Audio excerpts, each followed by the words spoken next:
नमस्कार दोस्तों, हर हर महादेव। चाहे कितना ही अभागा मनुष्य हो, सुबह 3 बजे से 6 बजे के उठकर ब्रह्मा मुहूर्त में कर दो यह काम, जो चाहोगे वह मिलेगा। एक समय की बात है, माता पार्वती ने भगवान शिव से पूछा, स्वामी, मैंने देखा है कि चाहे कितना ही अभागा मनुष्य हो, अगर वह सुबह के समय ब्रह्मा मुहूर्त में उठता है तो वह बहुत सुखी रहता है। ऐसा क्यों? मुझे ब्रह्मा मुहूर्त का रहस्य बताइए। तब भगवान शिव ने कहा, हे देवी, मैं आपको इस प्रश्न का उत्तर एक कथा के माध्यम से बताऊंगा। कृपया आप इस कथा को ध्यानपूर्वक सुनना, और जो भी मनुष्य इस कथा को पूरा सुनेगा तो वह कभी भी इस अवसर को अपने हाथ से जाने नहीं देगा। ब्रह्मा मुहूर्त का रहस्य जानकर पूरा जीवन बदल जाएगा। भगवान शिव कथा को सुनाना प्रारंभ करते हैं और माता पार्वती से कहते हैं, बहुत समय पहले की बात है, काशी में दानो नाम का एक लड़का रहता था। वह लड़का बहुत ही अच्छा था, लेकिन उसकी एक गलत आदत थी। वह देर तक सोता रहता था। सुबह उसे जगाने के लिए घर वाले कई प्रयास करते थे, परंतु वह रोजाना सुबह देर तक उठता था। वह लड़का कभी भी 9 बजे से पहले नहीं उठता था।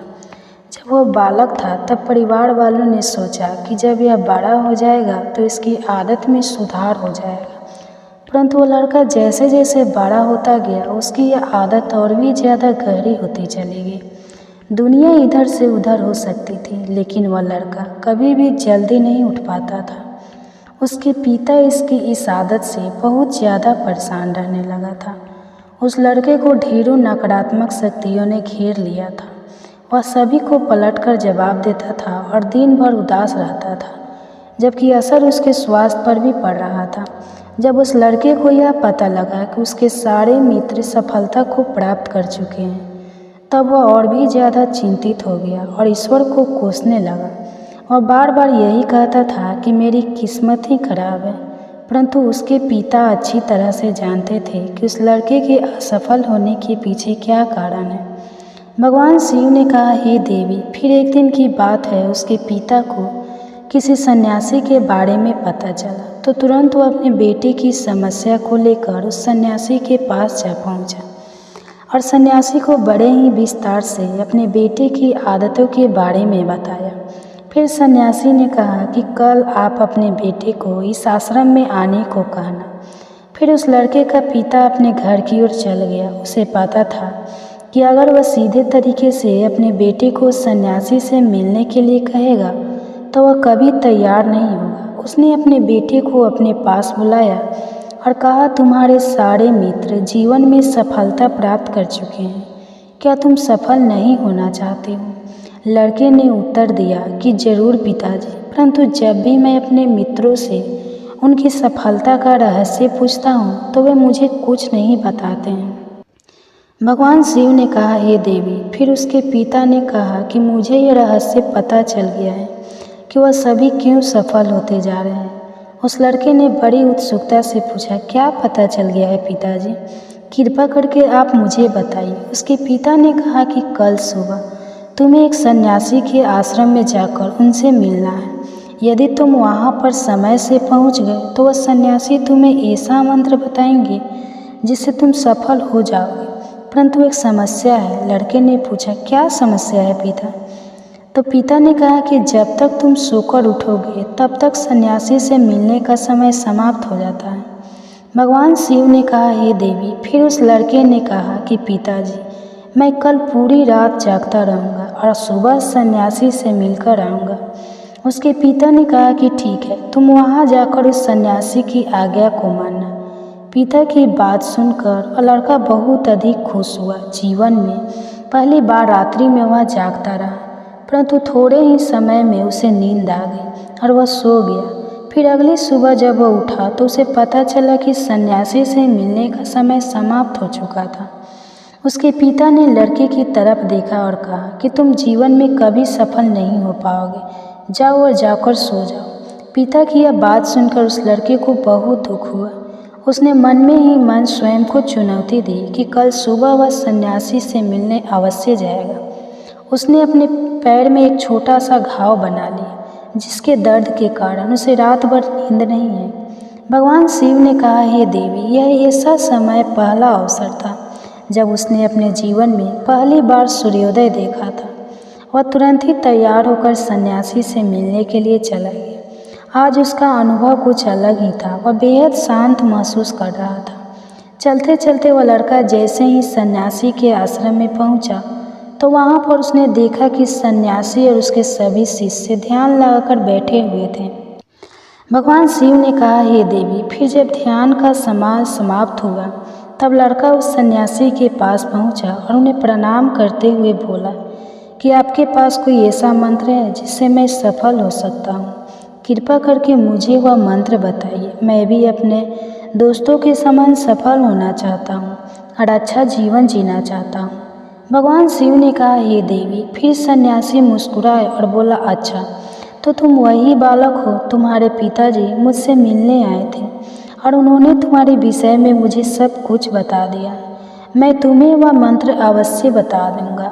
परंतु अब लड़के ने जैसे ही परंतु शब्द सुना तो लड़का घबरा गया। उसने पूछा, परंतु क्या गुरुदेव? तब सन्यासी बोला, मैं तुम्हें वह मंत्र बताऊंगा, परंतु अगले 21 दिनों तक तुम्हें मेरी आज्ञा माननी होगी। मैं तुम्हें वह मंत्र 21 दिनों के बाद बताऊंगा। तब तक मैं तुमसे जो भी कार्य कहूँगा तुम्हें वह करना होगा। यदि तुम असफल हुए या कार्य के बीच से तुम्हारा संकल्प टूट गया तो उस मंत्र का असर नहीं होगा। दृढ़ निश्चय के साथ उस लड़के ने कहा कि मुझे आपकी सारी आज्ञा स्वीकार है। मैं अगले 21 दिनों के लिए आपका दास हूँ। आप जो भी कहेंगे मैं वही कार्य करूँगा। मुझे केवल और केवल उस मंत्र के बारे में जानना है। भगवान शिव ने कहा, हे देवी। फिर सन्यासी ने उस लड़के से कहा कि ठीक है, कल से तुम्हारा कार्य शुरू होगा। तुम इसी आश्रम में निवास करोगे। और लड़का आश्रम में निवास करने के लिए तैयार हो गया। सन्यासी ने कहा कि यहाँ रहते हुए तुम्हें ब्रह्मा मुहूर्त में उठना होगा और दूसरे शिष्यों की तरह ध्यान और तप करना होगा। साथ ही आश्रम के कार्यों में भी सहायता करनी होगी। ध्यान रहे, यह संकल्प टूटना नहीं चाहिए। भगवान शिव ने कहा, हे देवी। अब लड़का सन्यासी की बात से सहमत हो गया।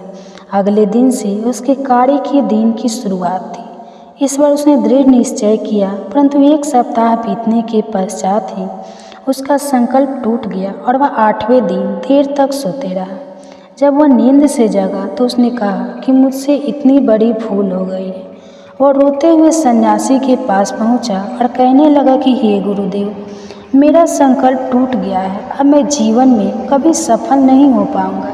सन्यासी ने उसे मुस्कुराते हुए कहा कि एक बार फिर से शुरुआत करो, फिर से संकल्प करो। फिर लड़के ने सन्यासी से पूछा कि सुबह उठना इतना आवश्यक क्यों होता है और यहाँ पर सभी लोग इतने जल्दी क्यों उठ जाते हैं? भगवान शिव ने कहा, हे देवी। तब सन्यासी ने लड़के को समझाते हुए कहा कि सुबह यानी ब्रह्मा मुहूर्त में उठने के पीछे बहुत बड़ा विज्ञान छिपा हुआ है। लड़के ने कहा कि कृपया मुझे वह विज्ञान बताने की कृपा करें। सन्यासी ने कहा कि रात्रि को 4 पहर में बांटा गया है। पहला रुद्रकाल, जिसका समय शाम 6 बजे से लेकर 9 बजे तक होता है। दूसरा राक्षस काल, जिसका समय रात्रि 9 बजे से 12 बजे तक होता है। तीसरा गंधर्व काल, जिसका समय रात्रि 12 बजे से 3 बजे तक होता है। और सबसे अंत में जो पहर आता है उसे मनोहर काल कहते हैं। इस समय को ब्रह्मा मुहूर्त या अमृत वेला के नाम से भी जाना जाता है। इसका समय भोर बजे से सुबह 6 बजे तक होता है। यह वह समय होता है जब पूरे संसार की नकारात्मक शक्तियाँ निष्क्रिय अवस्था में होती है और सकारात्मक शक्तियाँ सक्रिय होती हैं। ब्रह्मा मुहूर्त अर्थात देव मुहूर्त, ब्रह्मा मुहूर्त का देवताओं का समय होता है। भगवान शिव ने कहा, हे देवी। वह सन्यासी आगे कहता है, उस समय देवता धरती पर विचरण कर रहे होते हैं और जागृत मनुष्य पर उनका बड़ा ही सकारात्मक प्रभाव पड़ता है। ब्रह्मा मुहूर्त ऐसा समय होता है जिसमें मनुष्य का मस्तिष्क बिल्कुल खाली होता है, जिसमें किसी प्रकार से कोई विचार नहीं होते हैं। और जब इस समय व्यक्ति अपनी पुस्तक खोलकर पाठ का अध्ययन करते हैं तो उन्हें सब कुछ जल्दी जल्दी याद भी होता है और यह लंबे समय तक याद रहता है। यह ऐसा समय है जिसमें हम ज्ञान को समझने का प्रयास करते हैं। इस कारण आश्रम के सभी शिष्य और संसार में बहुत से ज्ञानी लोग ब्रह्मा मुहूर्त में ही उठ जाते हैं। प्राचीन काल में रोशनी का कोई स्रोत ना होने के कारण लोग अपने दिन का समापन सूर्यास्त के साथ और आरंभ सूर्योदय के साथ करते थे। यह एक तरीका है जिससे मानव जीवन प्रकृति के साथ तालमेल बनाकर चलता है।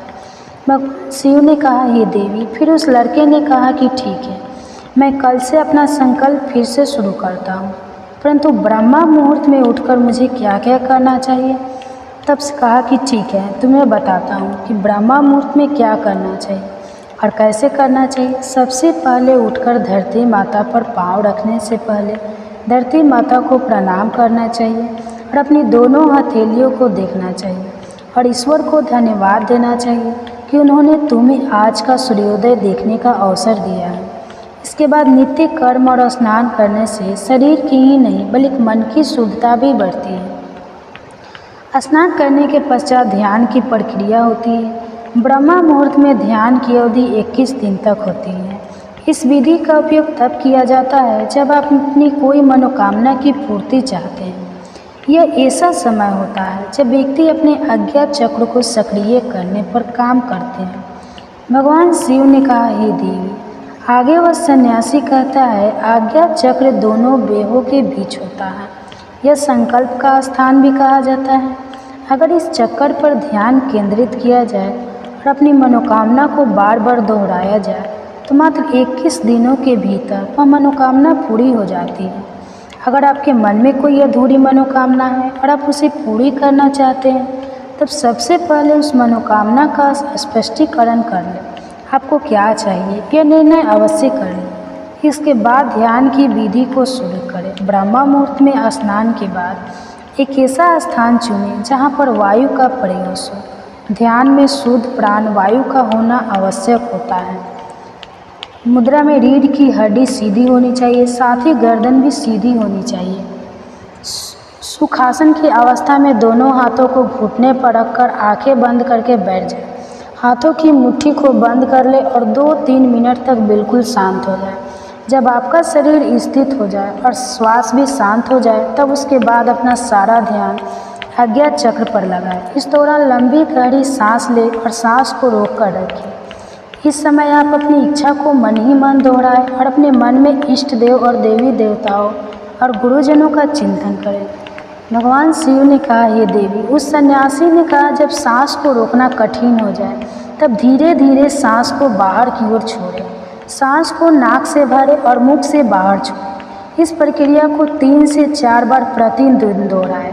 ऐसा प्रतिदिन करने से आपकी जो मनोकामना है वह अवचेतन मन तक अवश्य पहुँच जाएगी और इच्छा पूर्ति जल्दी होगी।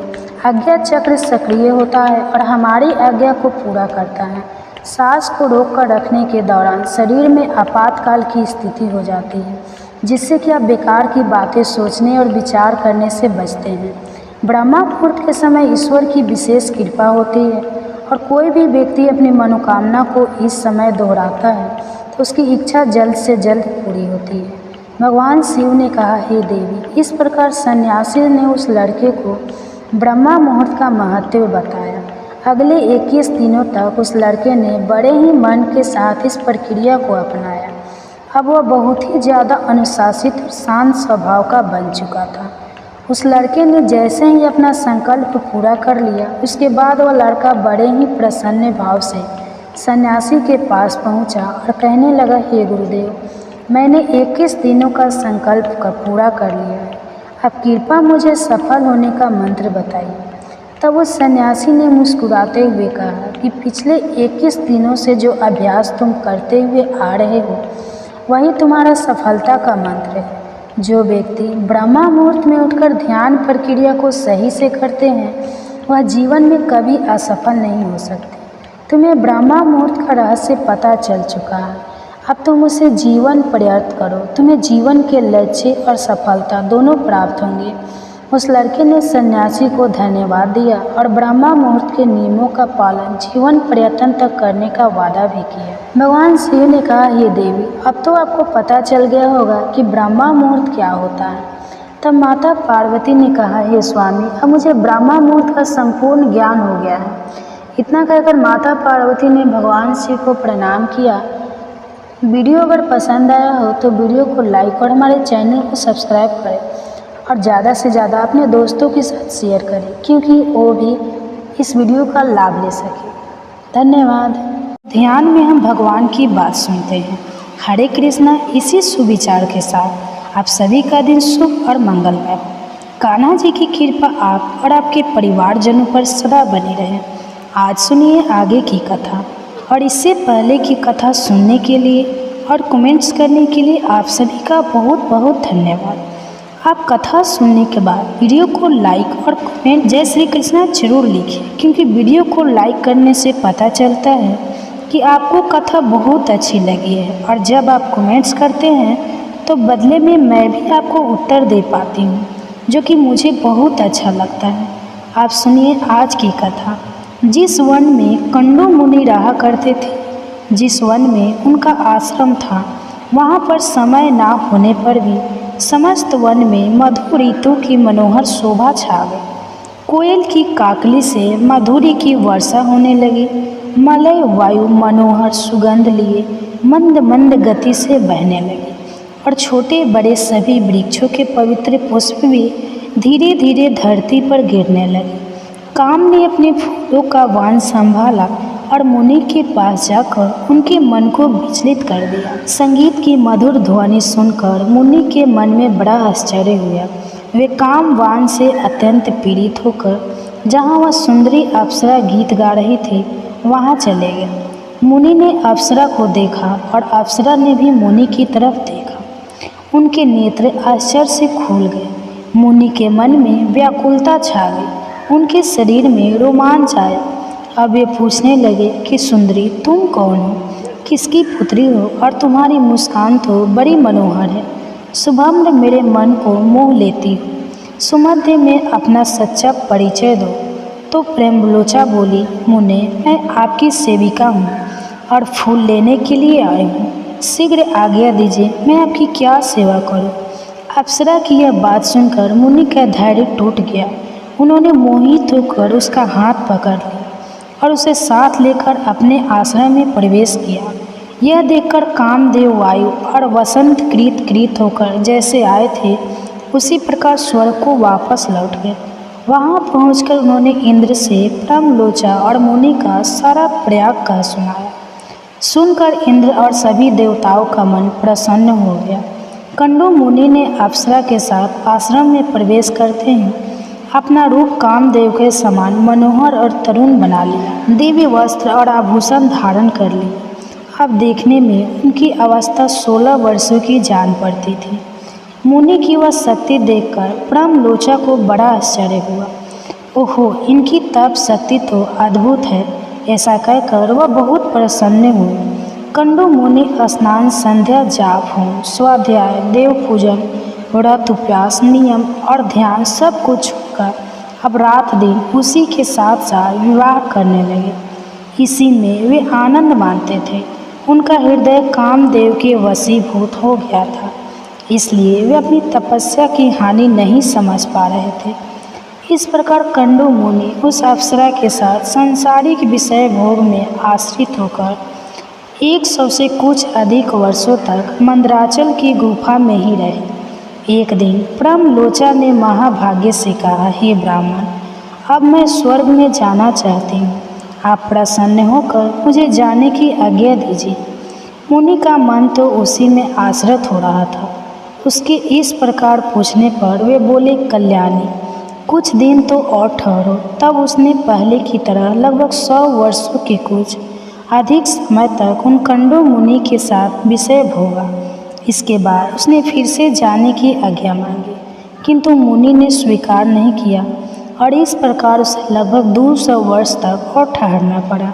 वह जब जब उनसे देवलोक में जाने की आज्ञा मांगती तब तक कंडू मुनि उससे यही कहते कि कुछ दिन और ठहरो। प्रेमलोचा एक तो मुनि के शाप से डरती थी, दूसरे उसमें दक्षिणा नायिका की स्वाभाविक उदारता भी थी, तीसरे वह प्रणय भंग की पीड़ा को जानती थी, इसलिए मुनि को छोड़ नहीं सके। महर्षि काम भोग में आश्रित होकर दिन रात उसके साथ रमन करते रहे, किंतु तृप्ति नहीं। उसके प्रति उनके मन में प्रेम बढ़ता ही गया। एक दिन कंडो मुनि बड़ी उतावली के साथ आश्रम से बाहर जाने लगे। अप्सरा ने पूछा, कहाँ चल रही है? मुनि ने कहा, सुबह दिन बीत चला है, संधि उपासना कर लो, नहीं तो कर्म का लोभ हो जाएगा। प्रेमलोचा को बड़ी खुशी हुई। उसने हंसकर पूछा, सब धर्मों के ज्ञाता महात्मा जी, क्या आज ही आपका दिन बीता है? आपकी यह बात सुनकर भला किसको आश्चर्य नहीं होगा। प्रेमलोचा की बात सुनकर मुनि कहने लगे, कल्याणी, अभी सुबह ही है, तुम इस नदी के सुंदर तट पर आई हो। उसी समय मैंने तुम्हें देखा, परिचय हुआ और तुम मेरे आश्रम में आ गई। अब वह दिन बीता है और यह संध्या का समय उपस्थित हुआ है, फिर यह परिहास तुम किस लिए कर रही हो? सच बात बताओ। प्रेमलोचा बोली, ब्राह्मण, यह ठीक है कि मैं प्रातः काल में ही आई थी, इसमें तनिक भी झूठ नहीं है, लेकिन आज तब से सैकड़ों वर्ष बीत चुके हैं। प्रेमलोचा की यह बात सुनते ही मुनि को बड़ा भय हुआ। उन्होंने विशाल नेत्रों वाली उस अप्सरा से पूछा कि भीरू, सच सच बताओ तो सही, तुम्हारे साथ लगातार रमन करते हुए अब तक मेरा कितना समय बीत चुका है? प्रेमलोचा बोली, मुनि, मेरे साथ आपके 907 वर्ष 6 महीने और 3 दिन बीत चुके हैं। सुनते ही ऋषि ने कहा, सुबह क्या तुम सच कह रही हो या परिहास कर रही हो? मुझे तो ऐसा लगता है कि तुम्हारे साथ में केवल एक ही दिन रहा हूँ। प्रेमलोचा बोली, ब्राह्मण, आपके पास रहकर मैं भला झूठ कैसे बोलूँगी, विशेषता ऐसे अवसर पर जबकि आप धर्म मार्ग का अनुसरण करते हुए पूछ रहे हैं। अप्सरा की बात सुनकर मुनि को बड़ा दुख हुआ। वे स्वयं ही अपनी निंदा करते हुए बोले, हाय मुझ दुराचारी को धिक्कार है, हाय मेरी तपस्या नष्ट हो गई। ब्रह्मवेताओं का जो धन है वह चला गया, मेरा विवेक भी छीन गया। लगता है मनुष्य को मोह में डालने के लिए किसी ने युवती नारी की सृष्टि की है। मुझे तो अपने मन को जीतकर सुधा, पिपासा, राग, द्वेष और जरा मृत्यु, इन 6 उम्री हो से अतीत ब्रह्मा का ज्ञान प्राप्त करना चाहिए, और इसके विपरीत जिसने मेरी ऐसी दुर्गति की है उस काम रूपी महान ग्रह को धिक्कार है। यह काम नरक ग्राम में ले जाने वाला मार्ग है, और इसने आज मेरे संपूर्ण वेदों के स्वाध्याय व्रत और सभी साधनों पर पानी फेर दिया है। इस प्रकार अपनी ही निंदा करके वे धर्म के ज्ञाता मुनि पास ही बैठी उस अप्सरा से बोले, पापनी, तेरी जहाँ इच्छा से चली जा, तुझे जो करना था तूने उसे पूरा कर लिया। मैं तुझे अपने क्रोध की प्रचंड आग से जो भस्म नहीं करता।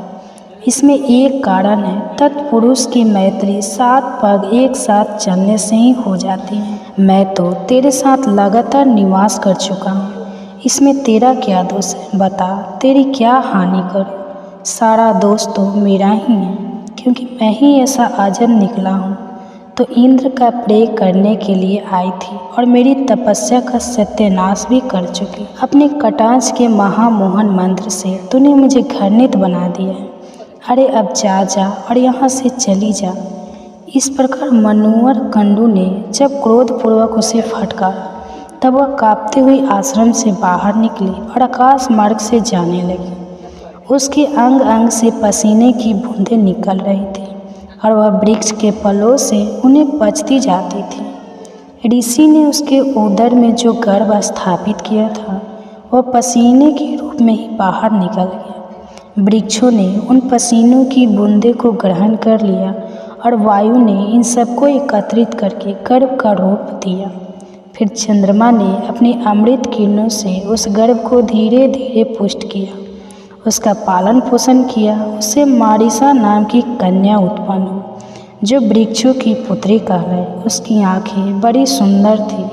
वही प्रेचत सो की पत्नी और दक्ष की जननी हुई। इधर महर्षि कंडू तपस्या क्षीण होने पर श्री विष्णु के निवास स्थान पुरुषोत्तम क्षेत्र हो गए। वहाँ संपूर्ण देवताओं से सुबोधित श्री हरि का दर्शन किया।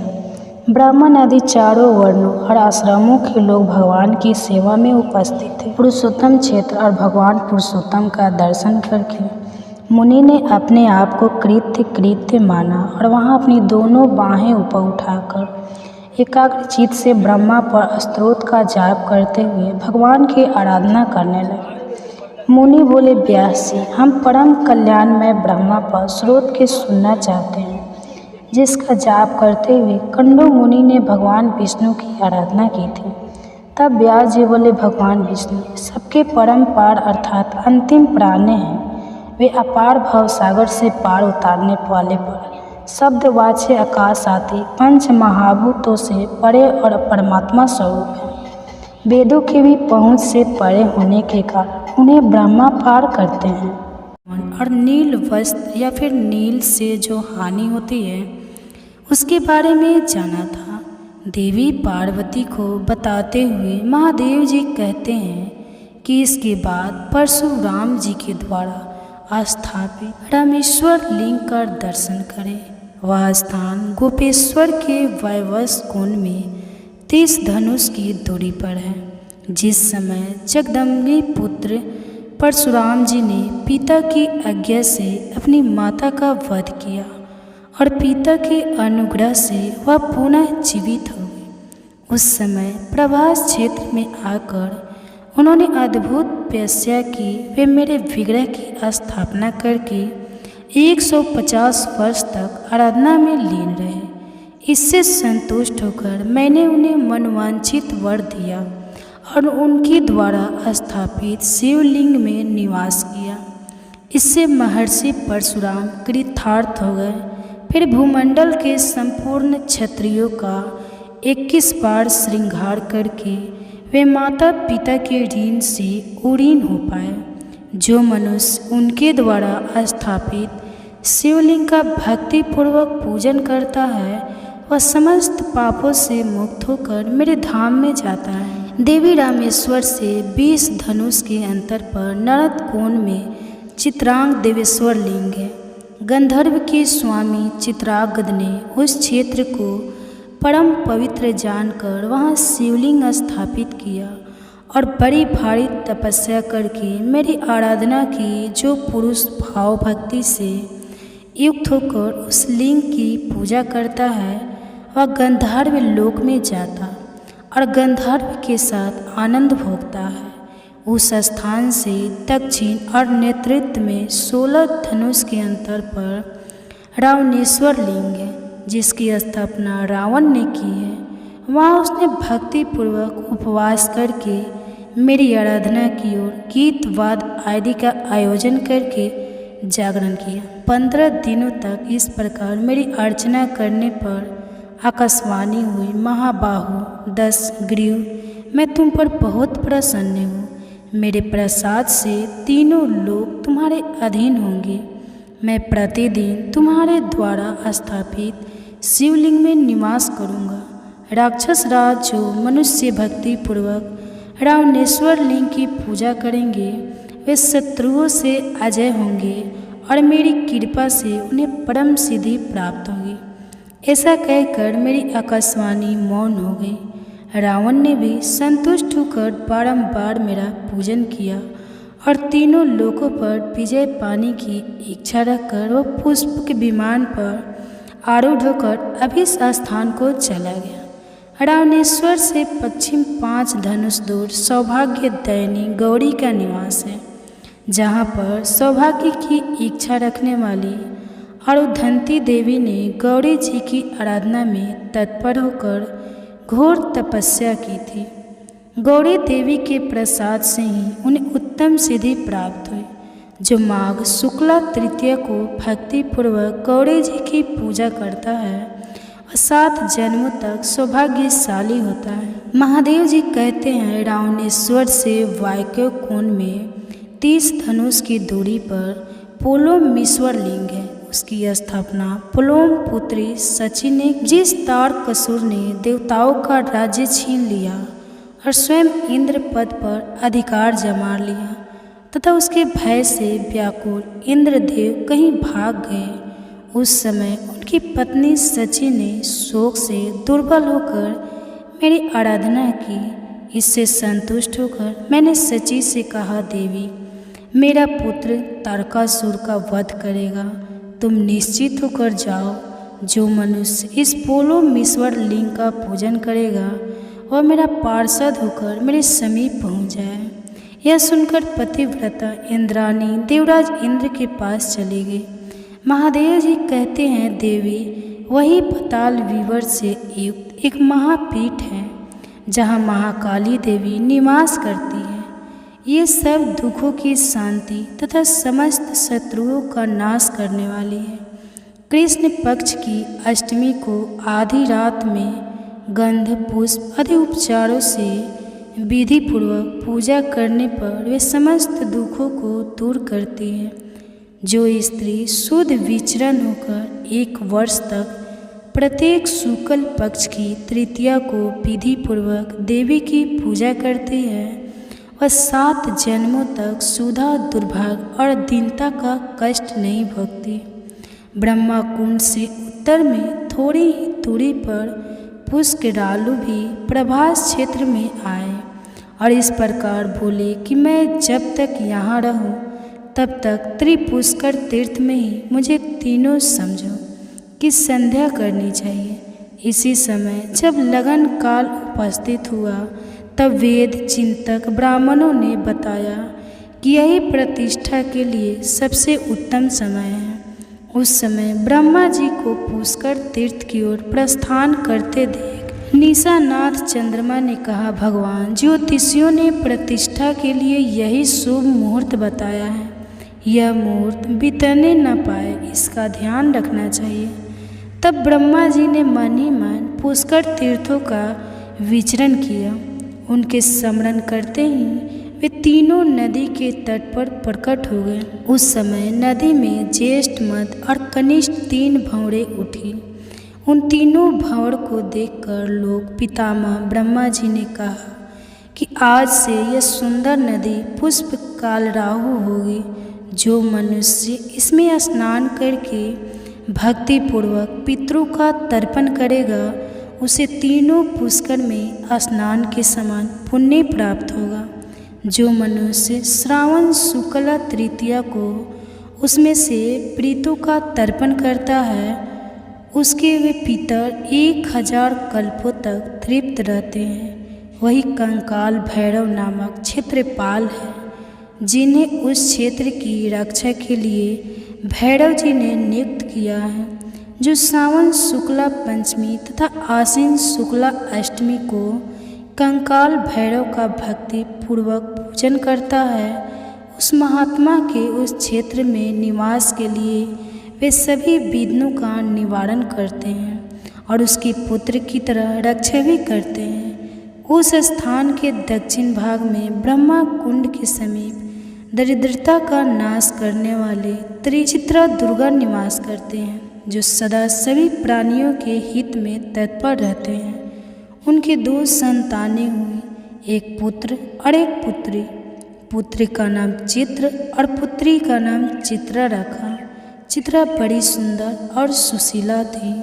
इन दोनों के जन्म लेते ही उनकी पिता मृत्यु की हो गई। मित्र की पत्नी ने पति के साथ ही चिता में प्रवेश कर ली। इसके बाद इन दोनों अनाथ बालकों का ऋषियों ने पालन किया। वे महान वन में ही पड़े हुए और बचपन से ही व्रत प्राणायाम रहे। एक बार प्रभास क्षेत्र में आकर उन दोनों ने महादेव सूर्य की स्थापना की और वे बड़ी भारी तपस्या में लीन हो गए। धर्मात्मा चित्र ने धूप, माला, चंदन आदि उपचारों से सूर्य देव का पूजन किया और विशिष्ट जी के द्वारा बताए गए 68 नामों द्वारा उनका स्तवन किया। चित्र बोले, जो आदिदेव जगन्नाथ, पाप नाशक तथा रोग निवारण करने वाले हैं, उन आकाश के स्वामी भगवान भास्कर को मैं सिर से प्रणाम करके उनकी स्तुति करता हूँ। उनके सहस्त्र नेत्र, सहस्त्र रश्मियाँ तथा सहस्त्र किरण में आयुध है। अनेक गुहा नामों द्वारा उनका स्तवन किया जाता है। उन प्रातः काल गंगा सागरम संगर पर निवास करने वाले मुंडेर स्वामी को मैं नमस्कार करता हूँ। ध्यान काल में यमुना तटवर्ती भगवान काल प्रे को और सूर्यास्त के समय चंद्रभागा नदी के तट पर विराजमान श्री मूल स्थान को मैं प्रणाम करता हूँ, जहाँ उपवास करके श्री श्याम जी को स्वतः सिद्धि प्राप्त हुई है।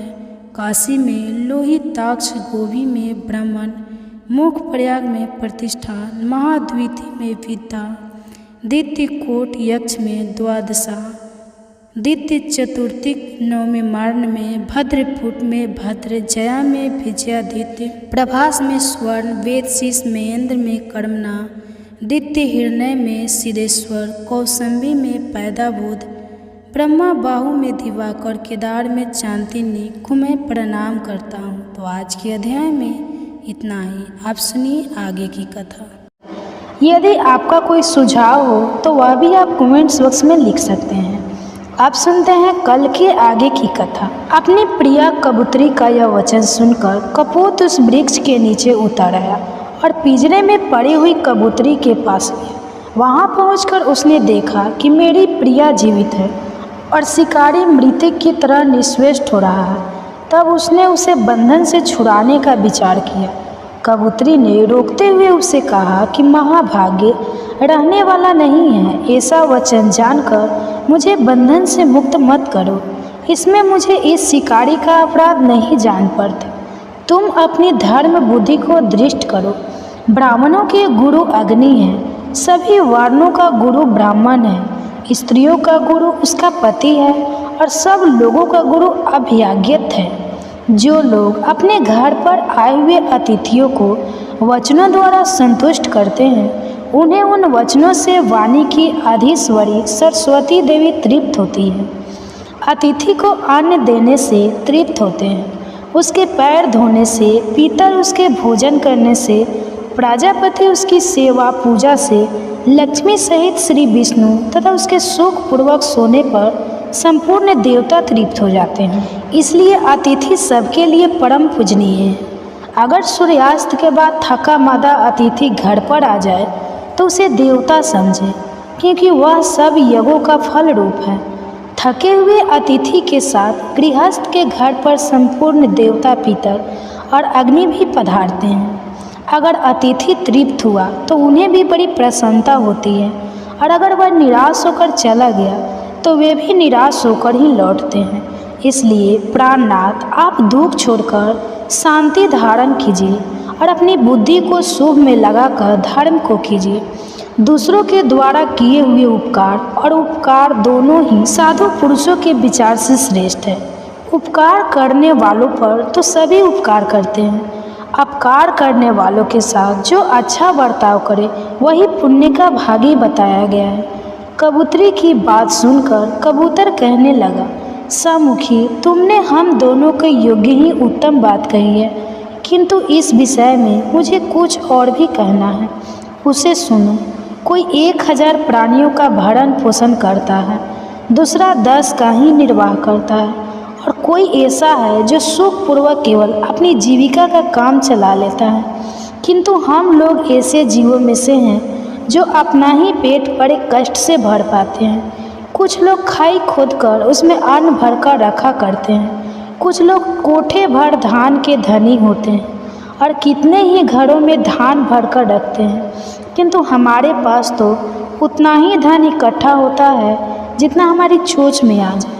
सुबह तुम ही बताओ, ऐसी दशा में इस थके मांदे अतिथि का आदर सत्कार मैं किस प्रकार करूं? कबूतरी बोली, नाथ, अग्नि, जल, मीठी वाणी, ऋण और काष्ठ आदि जो भी संभव हो वह अतिथि को देना चाहिए। यह शिकारी सर्दी के इस समय बड़ा कष्ट पा रहा है। अपनी प्यारी पत्नी का कहना सुनकर पक्षीराज कबूतर ने पेड़ पर चढ़कर सबोर देखा तो कुछ दूर पर उसे आग दिखाई दी। वहां जाकर वह चोंच से एक जलती हुई लकड़ी उठा लाया और शिकारी के आगे रखकर उस अग्नि को प्रज्वलित, फिर सूखे काठ पत्ते और तिनके बार बार आग में डालने लगा ताकि उस शिकारी की सर्दी दूर हो सके। आग जल उठी उसे देखकर सर्दी से दुखी शिकारी ने अपने जर्त बने हुए अंगों को तपाया। इससे उसको बड़ा आराम मिला। कबूतरी ने देखा कि अब शिकारी को बहुत जोर से भूख लग रही है। तब उसने अपने स्वामी से कहा, महाभाग, मुझे इस आग में डाल दीजिए। मैं अपने शरीर से इस दुखी शिकारी को तृप्त करूंगी। सुव्रत, ऐसा करने से तुम अतिथि सत्कार करने वाले पुण्य आत्माओं के लोक में जाओगे। कबूतर कहने लगा, शुभ, मेरे जीते जी यह तुम्हारा धर्म नहीं है, मुझे ही आज्ञा दो, मैं ही आज अतिथि यज्ञ करूँगा। ऐसा कहकर कबूतर ने सबको शरण देने वाले भक्त वत्सल विश्वरूप चतुर्भुज महाविष्णु का ध्यान करते हुए अग्नि की 3 बार परिक्रमा की। फिर शिकारी से यह कहते हुए अग्नि में प्रवेश किया कि अब तो मुझे सुखपूर्वक उपयोग में लाओ, अर्थात मुझे खा लो। कबूतर ने अपने जीवन को अग्नि में होम कर दिया। यह देखकर शिकारी कहने लगा, अहो, मेरे इस मनुष्य जीवन का शरीर धिक्कार देने योग्य है, क्योंकि मेरे लिए ही पक्षीराज ने ये साहस भरा काम किया है। कबूतरी ने शिकारी से कहा, महाभाग्य, मेरे पतिदेव मुझसे दूर चले जा रहे हैं। यह बात सुनकर शिकारी सहम गया और तुरंत ही पिंजरे में पड़ी हुई कबूतरी को उसने छोड़ दिया। तब उसने भी पति और अग्नि की परिक्रमा करके कहा, स्वामी के साथ चिता में प्रवेश करना पत्नियों के लिए बहुत बड़ा धर्म है। वेद में इस मार्ग का विधान है और लोक में भी सबने इसकी प्रशंसा की है। जैसे सांप पकड़ने वाला मनुष्य सांप को बिल से बलपूर्वक निकाल लेता है, उसी प्रकार पति का अनुगमन करने वाली स्त्री पति के साथ ही स्वर्ग लोक में जाती है। ऐसा कहकर कबूतरी ने पृथ्वी, देवता, गंगा तथा वनस्पतियों को नमस्कार किया और अपने बच्चों को सत्वना देकर शिकारी से कहा, महाभाग्य, तुम्हारी ही कृपा से मेरे लिए ऐसा शुभ अवसर प्राप्त हुआ है। अब मैं अपने पति के साथ स्वर्ग लोक में जाती हूँ। ऐसा कहकर वह पतिव्रता कबूतरी आग में प्रवेश कर गई। ठीक उसी समय आकाश में जय जयकार की ध्वनि गूंज उठी।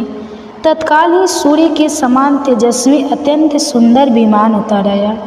दोनों दंपति देवता के समान दिव्य शरीर धारण करके उस पर आरूढ़ हुए और आश्चर्य में पड़े हुए उस शिकारी से प्रसन्न होकर बोले, महामते, हम देवलोक में जाते हैं और तुम्हारी आज्ञा चाहते हैं। तुम अतिथि के रूप में हम दोनों के लिए स्वर्ग की सीढ़ी बनकर आए हो, तुम्हें नमस्कार है। उन दोनों को श्रेष्ठ विमान पर बैठे देख व्याध ने अपना धनुष और पिंजरा फेंक दिया और हाथ जोड़कर बोला, महाभगवदम, आदरणीय अतिथि होकर आया था, इसलिए कृपया मेरे उद्धार का कोई उपाय बतलाओ। उन दोनों ने कहा, हे शिकारी, तुम्हारा कल्याण हो। तुम भगवती गोदावरी के तट पर जाओ और उन्हीं को अपना पाप भेंट कर दो। वहाँ 15 दिनों तक डुबकी लगाने से तुम सब पाप से मुक्त हो जाओगे।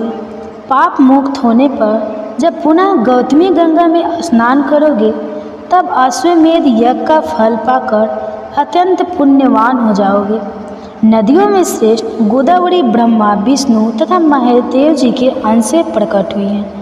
उनके भीतर पुनः गोते लगाकर जब तुम अपने मालिन शरीर को त्याग दोगे, तब निश्चय ही श्रेष्ठ विमान पर सवार होकर स्वर्ग लोक में पहुंच जाओगे। उन दोनों की बात सुनकर शिकारी ने वैसा ही किया। फिर वह भी दिव्य रूप धारण करके एक श्रेष्ठ विमान पर जा बैठा। कपोत, कपोत और व्याध तीनों ही गौतमी गंगा के प्रभाव से स्वर्ग में चले गए। तभी से वह स्थान कपोत तीर्थ के नाम से विख्यात हुआ। वहाँ गंगा दान, स्नान दान, पितरों की पूजा, जप और यज्ञ आदि कर्म करने पर वे अक्षय फल को देने वाले होते हैं। श्री ब्रह्मा जी कहते हैं, गोदावरी गंगा में कार्तिकेय जी का भी एक तीर्थ है जो बहुत उत्तम है। वह कुमार तीर्थ के नाम से भी प्रसिद्ध है। उसका नाम सुनने मात्र से मनुष्य कुलीन और रूपवान हो जाता है। उसके आगे कृतिका तीर्थ है, जिसके श्रवण मात्र से सोमपान का फल मिलता है। महामने, अब दशामेध तीर्थ का महात्म भी सुनो। उसके सुनने मात्र से अश्वमेध यज्ञ के फल की प्राप्ति होती है। विश्वकर्मा जी के पुत्र महाबली विश्वरूप हुए। विश्वरूप के प्रथम नामक पुत्र हुआ, उसके पुत्र का नाम भवन हुआ। महाबाहु भवन सार्वभौम राजा हुए। उनको पुरोहित कश्यप थे, जो सब प्रकार के ज्ञान में निपुण थे। एक दिन महाबाहु भवन ने अपने पुरोहित से पूछा, मुने, मैं एक ही साथ 10 अश्वमेध यज्ञ करना चाहता हूँ। यह यज्ञ मैं कहाँ करूँ? कश्यप जी ने प्रयाग का नाम लिया। और उन स्थानों पर यज्ञ करने को बताया जहाँ श्रेष्ठ ब्राह्मणों ने पूर्व समय में बड़े बड़े यज्ञों का अनुष्ठान किया था। आज की कथा। नारद जी ने कहा, हे सर्वश्रेष्ठ, एक ही गंगा के आपने दो भेद बतलाए हैं। एक तो वह है जो गौतम ऋषि नामक ब्राह्मण के द्वारा लाया गया और दूसरा अंश भगवान शंकर की जटा में ही रह गया, जिसे क्षत्रिय राजा भागीरथ लेकर आए। इसलिए उसी का प्रसंग मुझे सुनाइए। ब्रह्मा जी बोले, देवर्ष, वैवस्व मनु के वंश में राजा इवाक के कुल के सागर नाम के एक अत्यंत धार्मिक राजा हुए हैं। वे यज्ञ करते, दान देते और सदा धार्मिक आचार विचार से रहा करते थे। उनकी दो पत्नियां थीं। वे दोनों ही पति भक्ति पर परायण थी, किंतु उनमें से किसी को भी संतान नहीं हुई। इसलिए राजा के मन में बड़ी चिंता थी।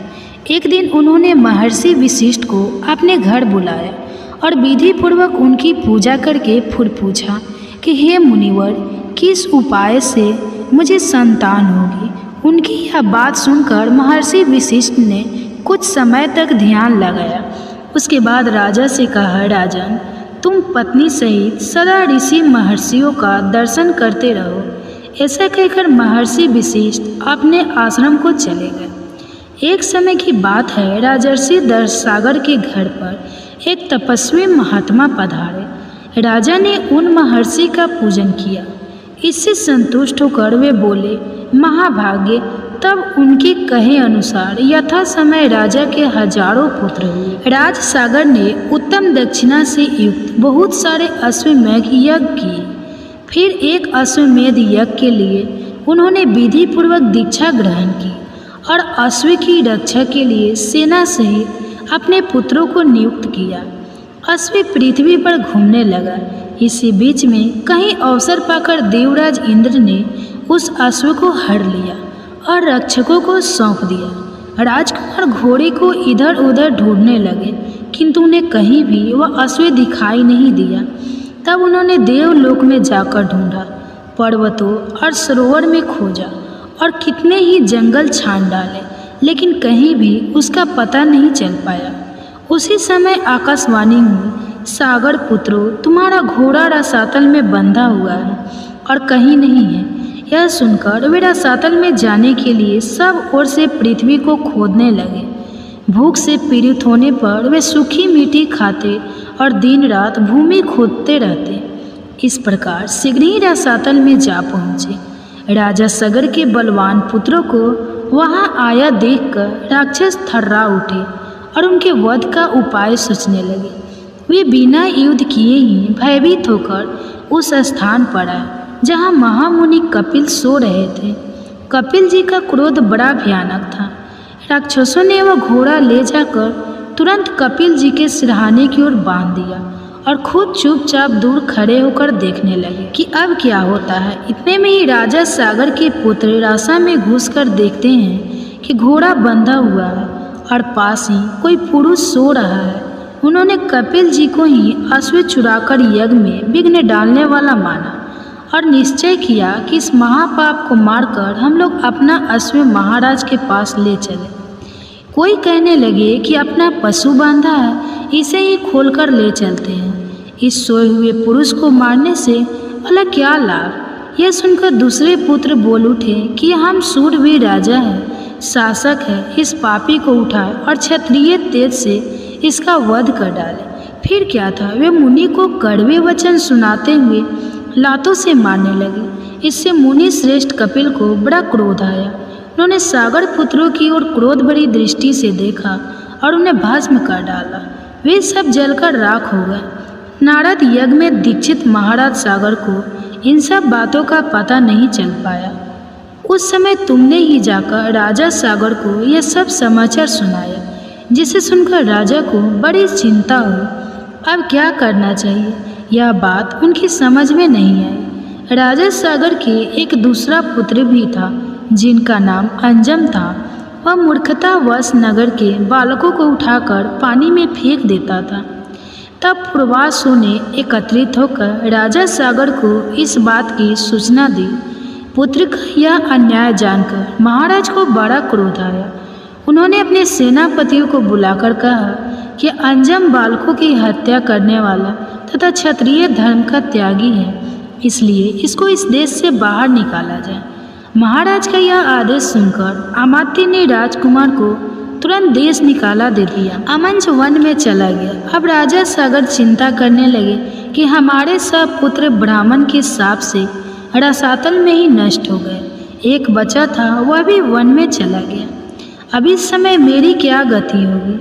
अमंच के एक पुत्र था जो अंशुमान नाम से विख्यात हुआ। यद्यपि अंशुमान अभी बालक था, तब भी राजा ने उसे बुलाकर अपना कार्य उसे बतलाया। अंशुमान ने भगवान कपिल की आराधना की और घोड़ा ले जाकर राजा सागर को दे दिया। इससे वह यज्ञ पूर्ण हुआ। अंशुमान के तेजस्वी पुत्र का नाम दिलीप था। दिलीप के पुत्र परम बुद्धिमान राजा भागीरथ हुए। भागीरथ ने जब अपने समस्त पितामहों की दुर्गति का हाल सुना, तब उन्हें बड़ा दुख हुआ। उन्होंने राजा सागर के विनयपूर्वक पूछा कि महाराज बताइए, उन सबका उद्धार कैसे होगा। राजा ने उत्तर दिया कि बेटा, यह तो भगवान कपिल ही जानते हैं। यह सुनकर बालक भागीरथ रसातल में गए और कपिल मुनि को नमस्कार करके अपना सब मनोरथ उन्हें कह सुनाया। कपिल मुनि बहुत देर तक ध्यान करके बोले कि राजन, तुम तपस्या द्वारा भगवान शंकर की आराधना करो और उनकी जटा में स्थित गंगा जी के जल से अपने पितरों की भस्म को अपलावित करो। इससे तुम तो कृतार्थ होगे ही, तुम्हारे पितर भी धन्य धान्य हो जाएंगे। यह सुनकर भागीरथ ने कहा कि बहुत अच्छा, मैं ऐसा ही करूँगा। मुनि श्रेष्ठ, बताइए मैं कहाँ जाऊँ और कौन सा कार्य करूँ। तब कपिल जी कहने लगे कि हे राजन, कैलाश पर्वत पर जाकर महादेव जी की स्तुति कर और अपने शक्ति के अनुसार तपस्या करते रहो।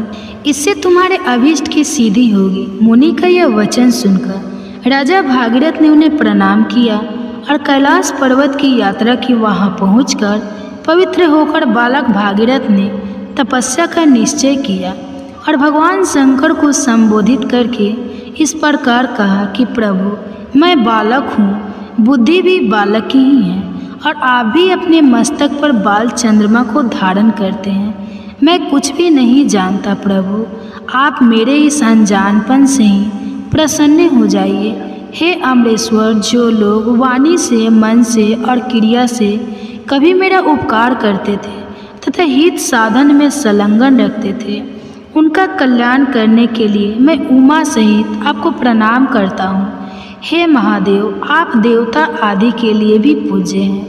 जिन पूर्वजों ने मुझे अपने सगरोत और समान धर्म के रूप में उत्पन्न किया और पाल पोस कर बड़ा बनाया, भगवान शिव उनका अभीष्ट मनोरथ पूर्ण करें।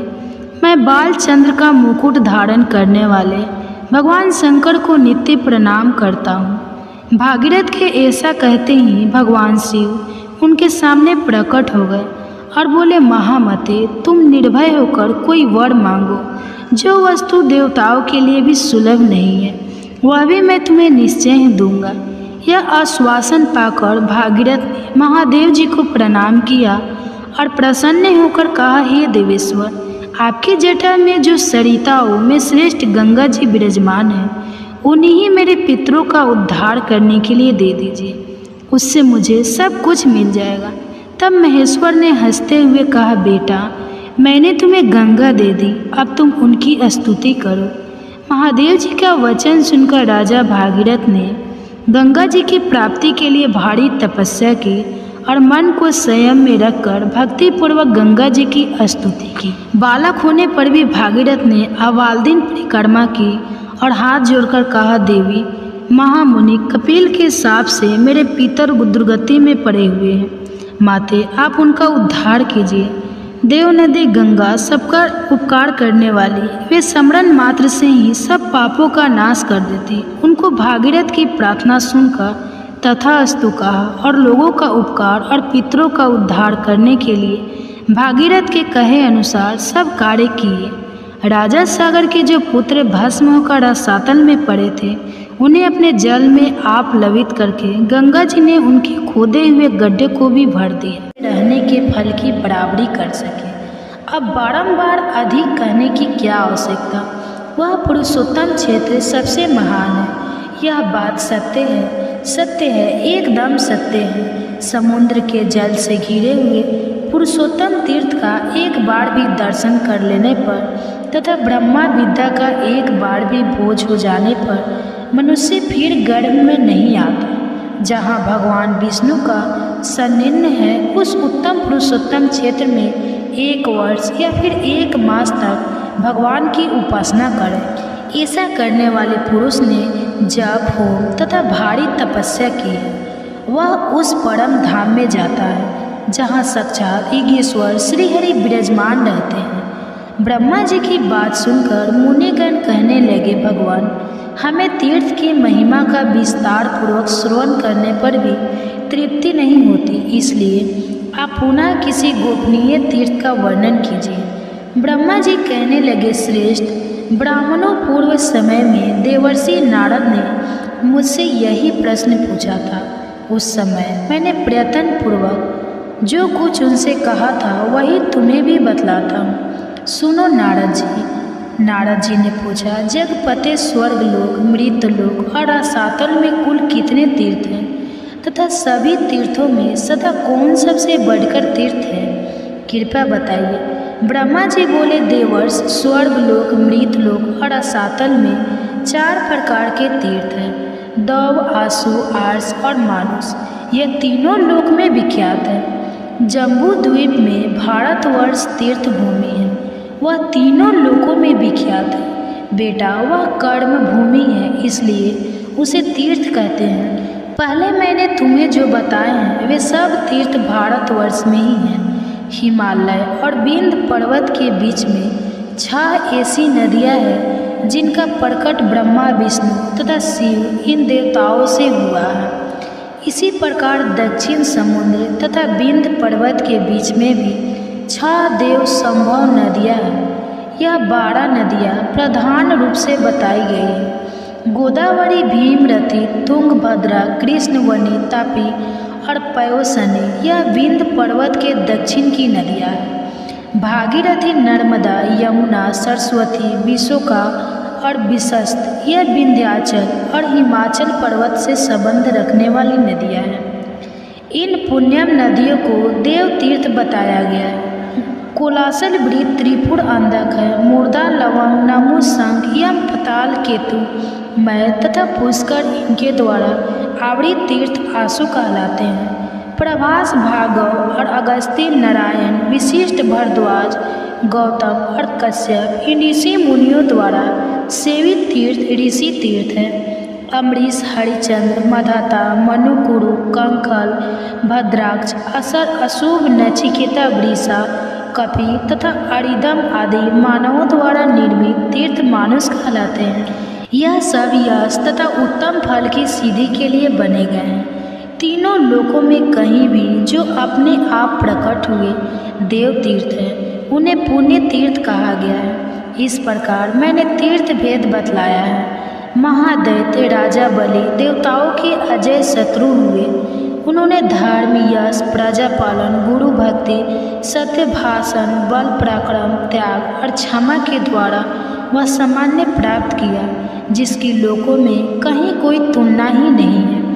उनकी बढ़ती हुई समृद्धि को देखकर एक बार देवताओं को बड़ी चिंता हुई।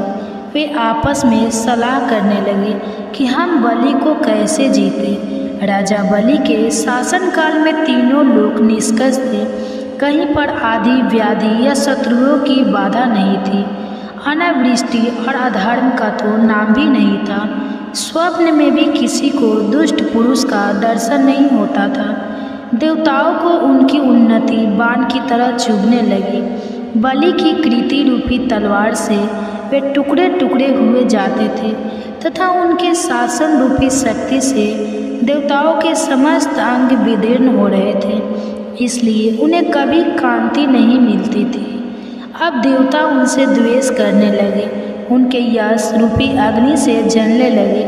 इसलिए देवतागण व्याकुल होकर भगवान विष्णु की शरण में गए। जाकर देवतागण कहने लगे, शंख चक्र और गदा धारण करने वाले जगन्नाथ, हम पीड़ित हैं, हमारी सत्ता छीन गई है। आप हमारी ही रक्षा के लिए अस्त्र शस्त्र धारण करते हैं। आप जैसे स्वामी के होते हुए हम पर ऐसा दुख आ पड़ा है। हमारी जो वाणी आपको प्रणाम करती थी वही एक दैत्य को कैसे नमस्कार करेगी। हे सुरेश्वर, आपको ऐश्वर्य से पुष्ट होकर अपने ही पराक्रम से तीनों लोकों को जीतकर हम इस तरह होंगे। अब दैत्य को हम कैसे नमस्कार